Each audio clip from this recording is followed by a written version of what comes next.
Spotting the suspect! Coming to get you, Bobber. Wolfman's got Nards! Scream 2 is the 1997 horror movie directed by Wes Craven, and it stars Neve Campbell, Courtney Cox and David Arquette. Hi guys, my name's Barry and welcome back to my Scream series movie reviews. Today we're going to be looking at Scream 2, and as always this is going to be a spoiler review. 2 years after the first series of murders, as Sydney acclimates to college life, someone donning the Ghostface costume begins a new string of killings. This movie came out just a year after the success of Scream, and I think Wes Craven knew what he was doing. He wanted to ride on the coattails of the success of the first Scream movie, so what better way to do that than to bring out an immediate sequel. Unfortunately though, at the time this movie was considered far inferior to the first movie, and rightfully so. I think we were still fresh with seeing Scream, especially people in the UK. We didn't get Scream until May 1997, so although we didn't get Scream 2 until May 1998, it was still fresh in our minds as well.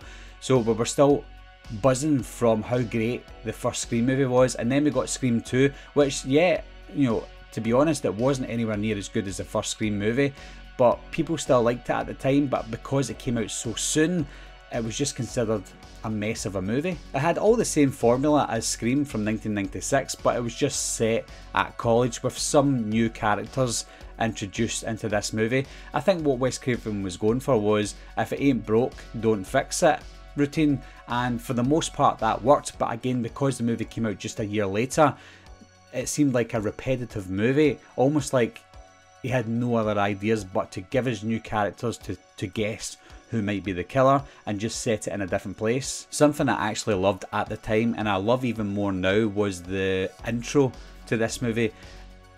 The intro to Scream 1 was fantastic, and how are you going to top that, or how are you going to do something different?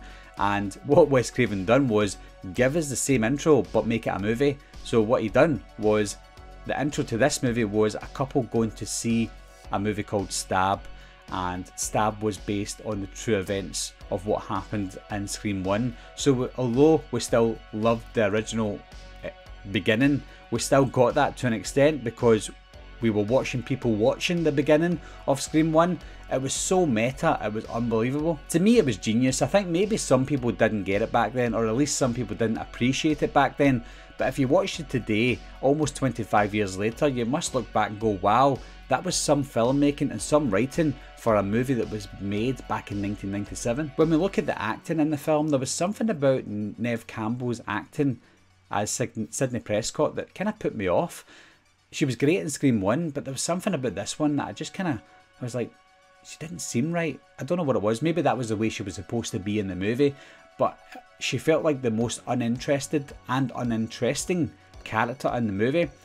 The new introductions to like Hallie, Mickey, Derek, all those characters were pretty fun. It was fun because we didn't know if any of those people were the new killers, but it was also fun because they were interesting as characters, as well as some of the returning cast members as well. You know, we had Randy returning, who was great, Dewey and Gail. So everyone was great. It was just something about Sydney that was off-putting. Who wouldn't love Randy? I think it was a shame that Randy died, but I think a major player had to die, and Randy, you know, paid the price for that. But Randy, as always, was correct. In Scream 1 he was telling us the rules of a horror movie, and this one he was telling us the rules of a sequel, and he was right. There was more blood, there was a bigger body count as well. It's just, again, something about Randy that we all love, we can connect with, because we are Randy. We're the audience and so is Randy. So everything that we think about horror movies, Randy says them in the film, so we connect with Randy. And I think that's why everyone was up in arms when Randy was killed off in this movie, because they basically killed off us in the movie, which was disappointing. I'll be honest again, and maybe it's just me, but I didn't see the killers coming. I didn't know who the killers were. Yes, I guessed Mickey at some point, but I also guessed some of the original characters. I guessed Hallie, I guessed Derek, I guessed everyone, to be honest, and I think everyone done the same. But then I didn't see who it would have been. I didn't really suspect Debbie Salt, who ended up becoming Billy's mother, and I didn't think that Mickey would be the killer. But when we found out he was a killer, I didn't know what his motives were until he told us his motives at the end of the movie. So I think it was good because there was something original about it. We had that bit of originality with Billy, the connection to Billy. So with the killer being Billy's mother, it wasn't just some random killers that were killing people, copycat killers, and I think that's good. It was a good reason that Billy's mother killed Mickey, because we don't really want a copycat killer, because it's pointless in these movies. Well, it seems pointless anyway at the time. So the fact that Billy's mother shot and killed Mickey, I thought, good. Now we've just got one killer left that had a connection and a reason for doing what she was doing. There were some cringy moments, and I think I cringed at the time when I first watched it, like Derek singing his song I Think I Love You.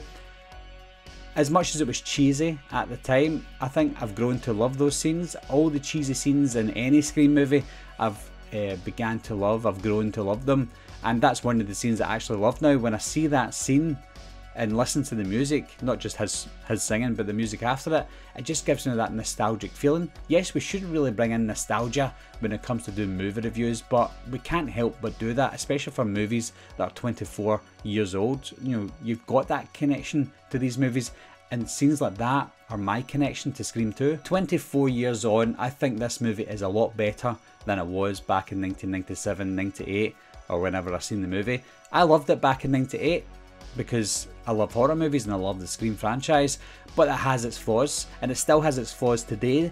But I think today the flaws that it has have now become positives and strong points for the movie. In my opinion, some people will still see them as flaws, but to me, I think that's what makes the movie great. That's what gives Scream 2 its charm. So I absolutely love this movie, guys. Let me know what you think of Scream 2. Does it still live up today to what you remember back in the late 90s? Is it better now? Is it worse now? Leave your comments down below, guys. Let me know, and I'll talk to you soon. Bye bye.